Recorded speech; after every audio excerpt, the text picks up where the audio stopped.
اب آ جائیے فتاوا. اس سلسلے میں آپ نے روایات سن لی ساری, قرآنی آیتیں اور ان کی تفاسیر سنی. تمام تقریباً علماء نے اس وقت کچھ نے تو فتوے کی بنا پر حرام قرار دیا ہے, اور باقی سارے مجتہدین نے احتیاط واجب کی بنا پر حرام قرار دیا ہے داڑھی کا موننا. اچھا, اب ایک مسئلہ ہے کہ داڑھی کی مقدار کتنی ہونی چاہیے. اتنی ہو کہ عرف کہے کہ آپ کے چہرے پر داڑھی. اچھا, اب کیا داڑھی 40 قدم سے نظر آنا ضروری ہے؟ جواب ہے کہ جی نہیں. 40 قدم والی ایسی کوئی شرط اسلام کے اندر نہیں ہے. شاید پرانے بزرگ علماء نے اس میں, تاکہ اتنی تفصیل میں کون جائے, ہر عام آدمی کو سمجھانے کے لیے بات کہہ دی ہوئی جو 40 قدم سے نظر آئے. یہ سمجھانے کے لیے ایک بار سے پھر وہ بات مشہور ہوتی چلی گئی. بس یہ کہ موننے سے مشابہ نہیں ہونی چاہیے, موننے سے مشابہ نہ ہو, اور داڑھی ہونی چاہیے بقول قلب صادق کے, جھاڑی نہیں ہونی چاہیے. تو داڑھی ہو, جھاڑی نہ ہو. اور بہت سے ایسے افراد ہیں کہ واقعی وہ جھاڑی نما جو ہے وہ نظر آتی ہے. اب اس کی بھی تفصیلی کہ کس کی حد اور مقدار کتنی ہونی چاہیے. یا مثلاً مولانا اظہر حسن زیدی صاحب جو بیان کرتے تھے, ان سے کسی نے پوچھا کہ داڑھی کی حد کتنی ہونی چاہیے, تو جس طرح بہت لمبی کسی کی داڑھی پیٹ تک جو آ رہی ہوتی ہے, انہوں نے پیٹ کی طرف اشارہ کر کے کہا کہ نہ اس طرح, یہ مولانا اظہر حسن زیدی صاحب, انہوں نے فرمایا کہ نہ اس طرح ہو اور نہ اس طرح ہو. بالکل اس طرح بھی نہیں ہونا چاہیے جس طرح اس طرح پھیر دیا گیا, نہ اس طرح ہو جس طرح پہلے والی صاحب کی تھی, اور نہ اس طرح ہونا چاہیے, یعنی درمیان کی چیز ہونی چاہیے. تو چھوٹی داڑھی پر اکثر لوگ اس کو داڑھی ماننے سے بھی انکار کر دیتے ہیں, حالانکہ اسلام میں وہ جائز ہوتی. جیسے ایک واقعہ ملتا ہے, یہ مولانا ابوالکلام آزاد, آج کل ان کا نام بہت اس لحاظ سے آتا ہے کہ انہوں نے پاکستان بننے کی مخالفت کی تھی اور وغیرہ. تو ایک دفعہ مولانا ابوالکلام آزاد کسی جگہ پر تقریر کر رہے تھے. چھوٹی داڑھی تھی, اس زمانے میں بھی لوگ ذرا سینسیٹیو ٹائپ کے تھے, اور کہنے لگے ہم آپ کی تقریر نہیں سنیں گے, آپ کی داڑھی بہت چھوٹی ہے. تو اسٹیج پہ ایک بڑے داڑھی والے بزرگ بیٹھے ہوئے تھے, کہنے لگے جو داڑھی دیکھنے کے لیے آئے وہ ہماری داڑھی دیکھتے رہیں اور تقریر مولانا صاحب کی سنیں. تو بہت سے لوگ چھوٹی داڑھی کو ماننے کو تیار نہیں ہوتے. اچھا, اس کا معیار کیا ہے, کتنی داڑھی ہو؟ عرف یہ کہے, لوگ یہ کہیں کہ اس کے چہرے پر داڑھی. اچھا, مثلاً اگر کوئی شخص قلمیں بڑھا لے اور تھوڑی پہ سے جو ہے چن پہ سے داڑھی کو صاف کر دے, تو کیا یہ شمار ہوگا کہ اس کے چہرے پر داڑھی ہے؟ لوگ کہیں گے نہیں, اس نے قلمیں بڑھائی ہوئی لیکن یہ داڑھی نہیں. اس کا مطلب ہے کہ لوگ چن کے اوپر داڑھی کو ہی داڑھی سمجھتے ہیں. تو قلمیں کتنی بھی کیوں نہ بڑھا لے, لیکن اگر چن پہ داڑھی نہیں ہے, یا جیسے ہمارے استاد محترم کہتے تھے کیسے پتہ چلے, کہنے کے بس میں چڑھ جائے گی. اور اگر کسی نے صرف قلمیں بڑھائی ہوئی ہیں, جیسے یہ اگر اس کی داڑھی نہ ہوتی اس کی, اور صرف قلمیں اس طرح سے بڑی ہوتی ہیں, تو کنڈکٹر اس کو دیکھ کے کہے گا کہ چلو ہیرو آگے بڑھو. اور اس کے مقابلے میں کسی شخص کی چین پر داڑھی ہے تو اسے کہے گا چلو آگے بڑھو. یعنی خود عرف میں کنڈکٹر بھی کیونکہ شامل ہے, وہ خود بھی یہ بات سمجھتا ہے کہ اس کے چہرے پر داڑھی ہے اور کس کے چہرے پر داڑھی نہیں ہے. اور اگر عرف مشکوک ہو جائے, یعنی داڑھی اگر کسی کی بہت چھوٹی اور اگر عرف مشکوک ہو جائے تو اتنی داڑھی بھی جائز ہو جاتی ہے, جو لوگوں کے ہضم نہیں ہوتا یہ والا مسئلہ. اچھا, آپ دیکھیے اس میں ایک بات اور بیان کر دوں, نہ تو میرا کوئی مقام اس لحاظ سے ہے کہ میں بڑی شخصیات پہ کوئی بات کروں, وہ اپنی خود ذمہ داری بہتر طور پر سمجھتے ہیں. لیکن کیونکہ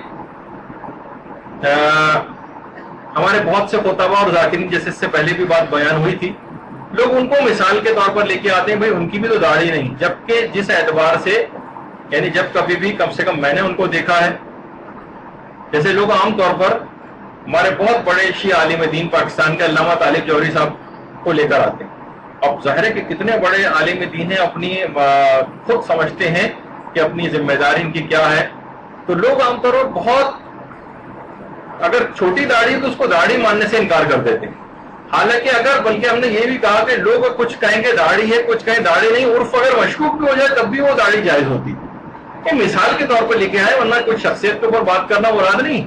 اور ہر کوئی شخص ان سے براہ راست جا کے پوچھ بھی سکتا ہے کہ علامہ محترم یعنی اتنا علم رکھنے کے باوجود عاجزی اور انکساری بے انتہا ہے، اور غرور و تکبر کا شائبہ بھی نہیں کہ لوگ اکثر بات کرتے ڈرتے ہیں کہ اتنا بڑا عالم دین سے کیا پوچھیں. وہ واضح طور پر بہت کھلم کھلا طریقے سے بہت سی چیزیں بیان کر دیتے ہیں. تو بہت سی چیزیں ایسی کہ بہت ہلکی بھی اگر داڑھی چہرے پر ہے تو وہ بھی شرعاً داڑھی شمار ہو جاتی. ہاں البتہ کوئی بالکل اگر کوئی شخص ہے وہ الگ سے بالکل صاف کر لے اور بالکل ذرا سی بھی عرف میں کوئی اختلاف ہی نہ ہو تو ایک الگ بات ہو جاتی. لیکن عام طور پر ہلکی داڑھی کو بھی عرف میں اگر مشکوک بھی ہو جائے تب بھی اس کو شرعاً داڑھی صحیح طور پر سمجھ لیا جاتا ہے. اچھا البتہ یہ ضرور ہے کہ بہت سارے دیکھیے اب تو باقاعدہ بڑی داڑھیوں کے مقابلے ہونے لگے. انڈیا میں سرون سنگھ جس کی باقاعدہ 7 فٹ اور 9 انچ کی داڑھی ہے، اس کے بھی مقابلے کے اندر یہ بھی چیزیں آتی ہیں. اور خود تاریخ اسلام میں اوائل اسلام میں بالکل حضرت عائشہ پیغمبر اسلام کی زوجہ یہ بات کہا کرتی تھی ایک شخص کے متعلق کہ جن کی داڑھی گھٹنوں تک آتی تھی کہ اس ناسل کو قتل کر دو یہ کافر ہو گیا. تو اس زمانے میں ناسل جو تھا وہ ایک بیوقوف بوڑھے کو عام طور پہ کہا جاتا تھا. ایک یہودی بھی تھا جس کی بہت بڑی داڑھی تھی جو گھٹنوں تک آتی تھی. تو جب یہ آغا سیستانی بھی ایک چیز یہ فرماتے ہیں کہ قبضہ یا قبضہ بھی دونوں طرح سے اس کو علماء جو پڑھتے ہیں کہ قبضے سے زائد اگر ہو تو اس کو منڈوا دینا بہتر ہے. جیسے آغا سیستانی کا بھی نظریہ ہے قبضے سے زائد نہ ہو تو بہتر ہے، یعنی مٹھی میں اگر جتنی داڑھی کو لیا جائے اس سے زائد ہو تو فرماتے ہیں بہتر ہے کہ اس کو منڈوا دیا جائے، یعنی اس سے آگے والے حصے کو. اور آیت اللہ خامنہ یہ بات بیان فرماتے ہیں کہ مکروہ ہے قبضے سے زائد رکھنا. آغا سیستانی کے نزدیک مکروہ تو نہیں ہے، البتہ فرماتے ہیں بہتر ہے کہ قبضے سے زائد نہ ہو. لیکن آغا خامنہ یہ فرماتے ہیں کہ مکروہ ہے قبضے سے زائد. اور باقاعدہ علماء اہل سنت میں بھی امام بخاری نے ابن عمر سے جو روایت نقل کی ہے کہ جب وہ عمرہ ادا کر لیتے تھے حضرت عمر کے بیٹے عبداللہ ابن عمر تو اپنی داڑھی کو مٹھی میں لے کر ایک مشت سے زیادہ جو ایک مٹھی سے زیادہ ہوتی تھی اس کو ترشوا دیا کرتے تھے. قبض علی لحیۃ فما فضل اخذہ، اس سے جتنی زیادہ ہوتی تھی اس کو منڈوا دیتے تھے. اچھا اب ایک مسئلہ آتا ہے فرینچ کٹ داڑھی کا. فرینچ کٹ داڑھی سارے مجتہدین نے ویسے تو فرینچ کٹ داڑھی کا رکھنا جائز قرار دیا. آقا کوئی نے بھی اجازت دی تھی. آقا کوئی سے پوچھا بھی گیا تھا کہ جو رخساروں کے اوپر جو داڑھی ہوتی ہے کہ اس کا بھی رکھنا ضروری ہے، کیا یہ داڑھی ہوتی ہے؟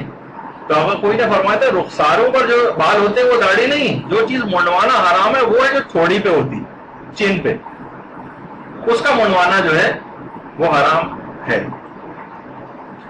اور باقاعدہ ایک معتبر حدیث ہے جو ابن ادریس نے سرائر میں نقل کی کہ امام نے فرمایا کہ عارضوں کے اوپر جو بال ہوتے ہیں ان کو منڈوانے میں فلا باس کوئی حرج نہیں، البتہ جو تھوڑی کے اوپر بال ہوتے ہیں جو سامنے والے حصے پہ ہوتے ہیں ان کو نہیں منڈوانا چاہیے. اور وہ علماء بہت سی روایت میں تو ذوق بھی پایا جاتا ہے. فرمایا کہ یہ والی جو روایت ہے یہ بہت ہی معتبر روایات میں سے ہے اور یہی داڑھی کے مونڈنے کے حرام ہونے پر دلیل کے طور پر بھی پیش کی جاتی کہ عارضوں پر سے منڈوانے میں امام نے فرمایا حرج نہیں ہے، البتہ تھوڑی پر سے نہیں منڈوانا چاہیے.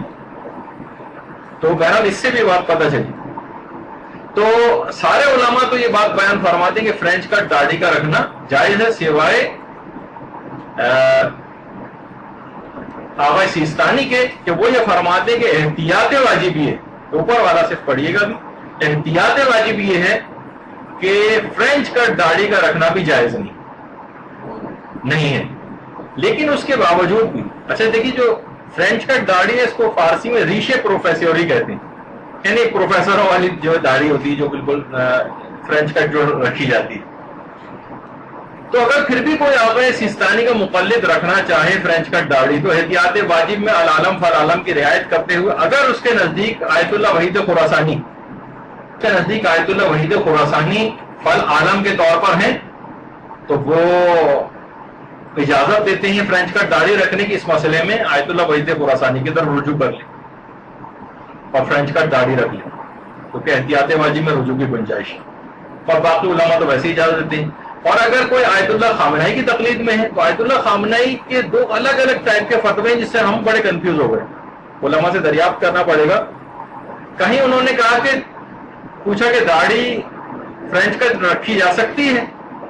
تو انہوں نے کہا کہ داڑھی کا تھوڑا سا کاٹنا بھی اس کو کل کاٹنے کے برابر ہے. اس کا مطلب یہ کہ فرینچ کٹ داڑھی کی اجازت نہیں دے رہے ہیں، پھر رخساروں پر صاف کی جائے.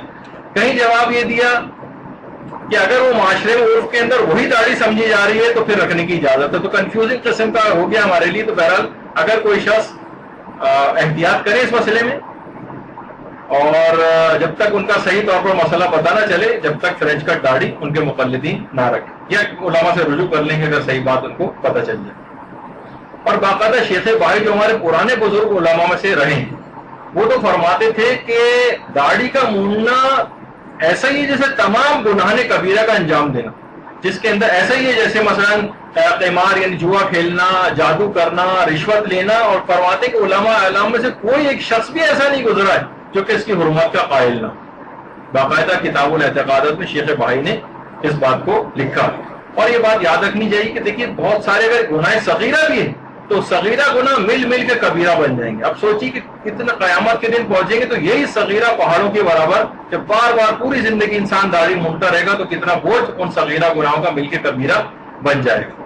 تو بہرحال اپنی ناقص عقل جو ہے سلسلے میں نہیں لگائیں، اور اس کو حکم شریعت جو ہے وہ سمجھیں. اور اس سلسلے میں کوئی بھی قسم داڑھی نہ رکھنے کے جتنے بھی بہانے ہیں ان سے انسان کوشش کر کے اپنا پیچھا چھوڑائے.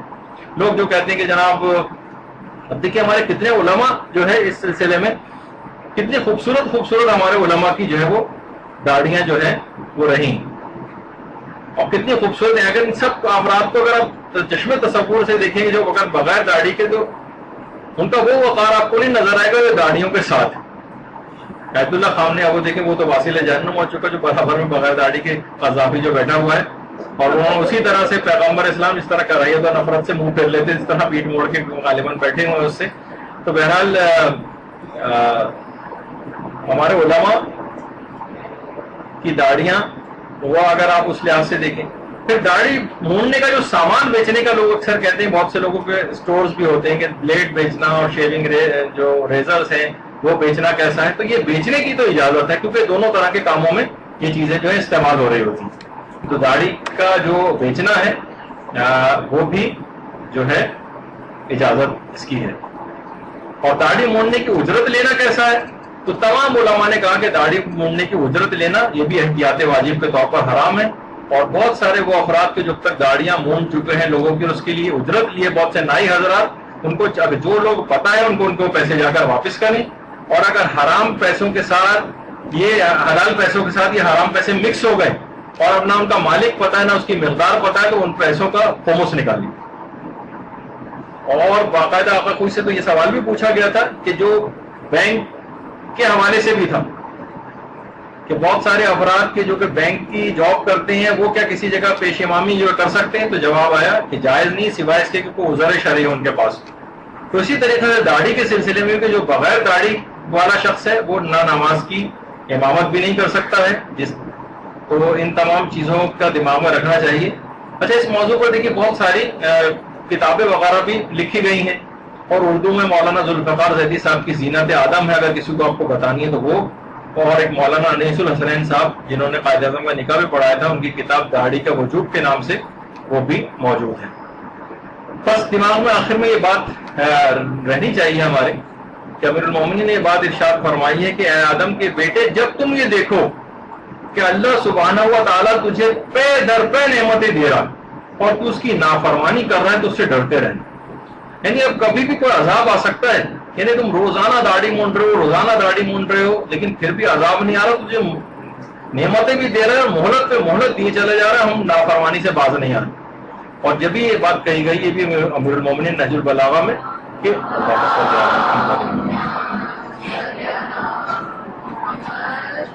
علم جو ہے وہ عمل سے وابستہ ہے، لہذا جو جانتا ہے وہ عمل کرتا ہے اور علم عمل کو پکارتا ہے. اور اگر وہ لبیک کہتا ہے تو بہتر، ورنہ وہ بھی اس سے رخصت ہو جاتا ہے. تو کوئی بھی شخص جب بھی آپ نے دیکھا ہے کوئی بغیر داڑھی والا کوئی دینی اعتبار سے کبھی کسی بلند مقام تک نہیں پہنچا کیونکہ وہ رخصت ہو چکا ہوتا ہے. اگر وہ عمل کے ساتھ ساتھ علم ہوگا تو وہ آگے بڑھے گا.